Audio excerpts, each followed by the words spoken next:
Morning everybody, and welcome to Teaching Tips with Nisha, and I'm coming live from my Manchester studio in the United Kingdom. And this morning I want to look at mobility. Now mobility technically starts in the joints, and then once you've got the basic foundation and you know where you are with your joint range of motion, you can work on your fascia, your connective tissue, everything around to improve your facility for mobility and also flexibility. So I'm going to introduce Madeline here. We're going to teach you something called the Baton scale. So Madeline faces me. Now Madeline is a professional dancer and I danced years and years ago, but we're going to see now if the mobility has changed and what the degree is and how you tell what somebody's basic range of motion can be. So if you put your feet together, Madeline, on the 9 point, it's 9 point for the Baton scale. So we're going to see if our hands can touch the floor. So as you can see, Madeline's hands touch the floor, so she gets 1 point. I don't get any because my hands don't touch the floor. And bring yourself to come up. Now take your feet to face the camera, that's it, and we're going to force the knees to go back. So I don't know whether you can see on Madeline's knees, and if I just wind it up on one side, if she is swaying back or has got more than 10 degrees, that would be a sway back. So she's hypermobile in her joints, so that's going to be 2-3 points. I'm not. So when I force my knees back, they don't go very far. We're going to extend our arms out to the side. Now you may have seen inside out elbows before. Madeline hasn't got them, I haven't got them. So she's still on 3 points, I'm still on 0 points.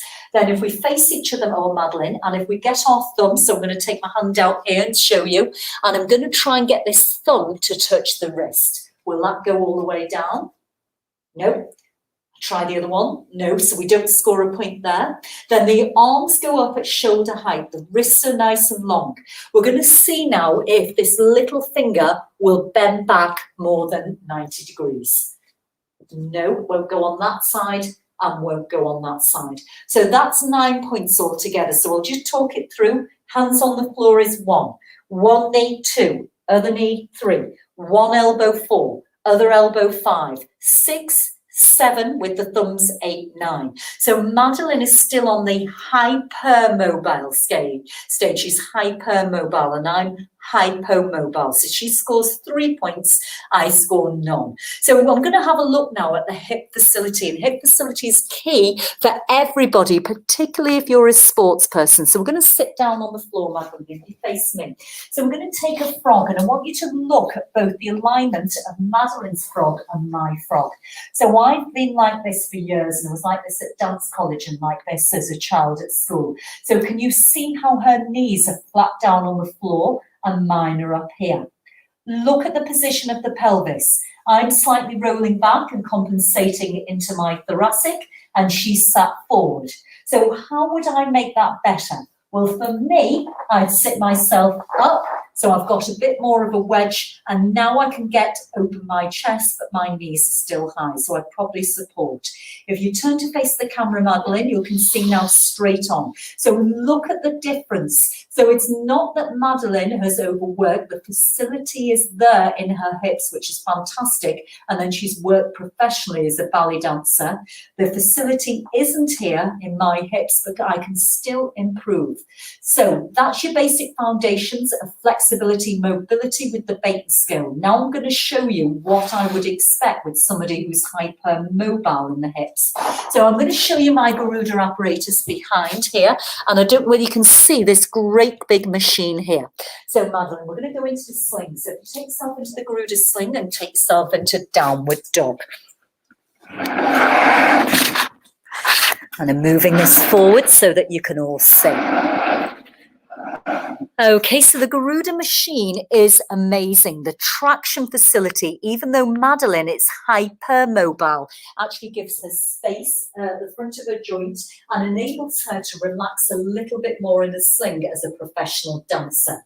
Okay, so we're going to go now into a little bit of flexion, extension of the hip. And she's transferring her weight and learning how to load in gravity. So you're going to bring one knee to go forward, Madeline. That's it. Bring your knee into your chest. That's it. Now that's hip flexion. Now she's going to take the leg to go back, and she's going to go right up into her arabesque. So she's got the facility there.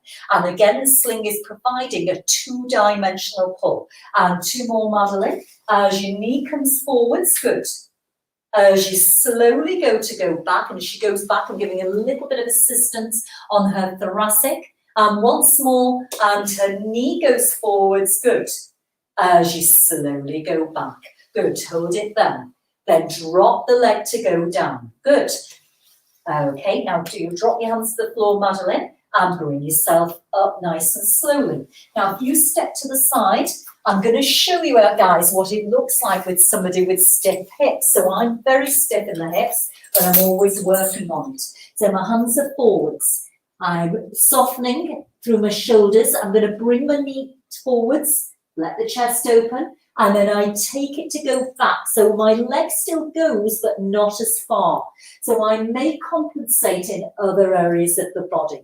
And I'm just going to do one more, and inhale to go forwards, and exhale to go back. So learning about different bodies, guys, is so important. So if you're interested in apparatus teacher training, I have apparatus teacher training, 360 hours starting very soon.